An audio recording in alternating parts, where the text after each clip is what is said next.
ದಯವಿಟ್ಟು ಆಯ್ತು ಅವ್ರು ಹೇಳಿದ್ದಾರೆ, ಅದಕ್ಕೆ ಸಂಬಂಧಪಟ್ಟಂಗೆ ನಿಮ್ಮಲ್ಲಿ ಕೈ ಮುಗಿದು ಕೇಳ್ಕೊಳ್ತೀನಿ. ನನ್ನ ಮೇಲಾಗಿರುವಂತ ಅತ್ಯಾಚಾರನ ಸಿಬಿಐ ಕೊಡೋದಕ್ಕೆ ಅಂತ ನಾನು ಇವತ್ತು ಅಧಿಕಾರ ಇದೆ ಸರ್ಕಾರಕ್ಕೆ ಸಿಬಿಐ ಕೊಡೋದಕ್ಕೆ. ಯಾರು ಮಾಡಿದ್ರು ಸರಿ, ಆಯ್ತು. ನಾನು ತಪ್ಪು ಮಾಡಿದಿನ ಗಲ್ಗಾಕ್ರಿ, ಸಿಬಿಐ ಕೊಟ್ಬಿಟ್ಟು ಎನ್ಕ್ವೈರಿ ಮಾಡಿಸಿ. ಒಂದಂತೂ ಹೇಳ್ತೀನಿ, ಮುಂದಿನ ದಿನದಲ್ಲಿ ಎಲ್ಲಾ ಶಾಸಕರಿಗೂ ಹೇಳ್ತೀನಿ, ನಮ್ಮ ಜೀವನ ಹಾಳು ಮಾಡೋದಕ್ಕೆ ಎಷ್ಟು ಬೇಕು ಅಷ್ಟು ನಡೀತಾ ಇದೆ. ನನ್ನ ಜೀವನ ಹಾಳಾಗೋಗ್ಲಿ. ಸಭಾಧ್ಯಕ್ಷರೇ ದಯವಿಟ್ಟು ಮಾತಾಡಕ್ಕೆ ಅವಕಾಶ ಕೊಡಿ. ಈಗಲ್ಲ ಮತ್ತೆ ಮಾತಾಡಿ ಹೇಳಿ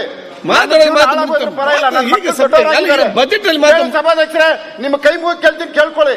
ಅವ್ರಿಗೆ 15 ವರ್ಷ ಆಯ್ತು, ಅವ್ರು ಏನಂತ ತಲೆ ಎತ್ಕೊಂಡು ನೀವ್ ಏನ್ ಬೇಕಾದ್ರೆ ಪನಿಷ್ಮೆಂಟ್ ಕೊಡಿ. ರೇಪ್ ಮಾಡಿಲ್ಲ ಸಭಾಧ್ಯಕ್ಷರೇ, ಇವತ್ತು ಇಲ್ಲಿ ಬರ್ಲಿ. ಇವತ್ತು ಬಂದ್ಬಿಟ್ರೆ ನನ್ನ ಎದುರುಗಡೆ ಪ್ರಮಾಣ ಮಾಡ್ಲಿ. ಅವ್ರು ಮುಗಿಯಂತ ಶನಿಮಾತ್ಮನ ದೇವಸ್ಥಾನಕ್ಕೆ ಹೋಗಿ ಮುಗಿತಾರೆ, ಪ್ರಮಾಣ ಮಾಡ್ಲಿ. ನಾನು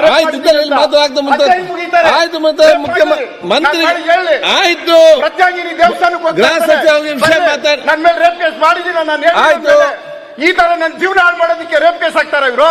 ಆಯ್ತು, ಈಗ ಬಜೆಟ್ ಸಬ್ಜೆಕ್ಟ್ ಬಂದು ರಾಮನಗರ ಡಿಸ್ಟ್ರಿಕ್ಟ್ ಅಲ್ಲಿ ಕಂಪ್ಲೇಂಟ್ ಕೊಡ್ತಾರೆ. ಆಯ್ತು, ಅವಳು ಇರೋದಿಲ್ಲಿ 50 ನೀವು 2 ಗಂಟೆಗೆ 5 ವರ್ಷದ ಹಿಂದಿನ ಬಜೆಟ್ ಸಬ್ಜೆಕ್ಟ್ ಅಲ್ಲ. ಈ ರೀತಿ ನನ್ನ ಜೀವನ ಹಾಳು ಮಾಡ್ಬೇಕು. ತಪ್ಪೇನು? ಆಯ್ತು, ನಿಮ್ಗೆ ಪರಿಚಯ ಬಜೆಟ್ ಇಲ್ಲ. ಆಯ್ತು, ಪರಿಚಯ ಆಯ್ತು, ಮಂಜುನಾಥ್ ನಿಮಗೆ ಪರಿಚಯ ಇಲ್ವೇನ್ರಿ ಅವಳು? ಏನ್ ಮಾಡ್ತೀರಿ ನೀವು? ಇದು ಕೋರ್ಟ್ ಅಲ್ಲಿ ನೋಡಿ, ನೀವೀಗ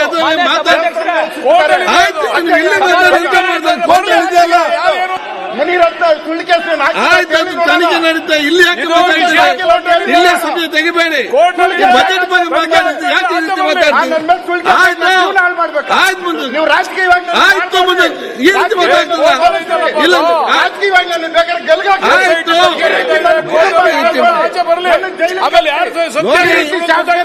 ಆಯ್ತು, ನೋಡಿ ಮಾತಾಡೋದು ಸರಿಯಲ್ಲ. ಮತ್ತೆ ಹೇಳ್ತಾನೆ ಬಜೆಟ್ ನಲ್ಲಿ ಇದನ್ನು ಈಗ ಮಾತಾಡ್ದಲ್ಲ. ಬಜೆಟ್ ಅಲ್ಲಿ ಯಾಕೆ ಪರ್ಸನಲ್ ವಿಷಯ ಕಡೆ ಮಾತಾಡ್ತೇನೆ ನೋಡಿ. ಆ ರೀತಿ ಮಾತಾಡಿ, ಬಜೆಟ್ ಬಗ್ಗೆ ಮಾತಾಡ್ರಿ. ಏನು ಮಾತಾಡ್ತಾರೆ?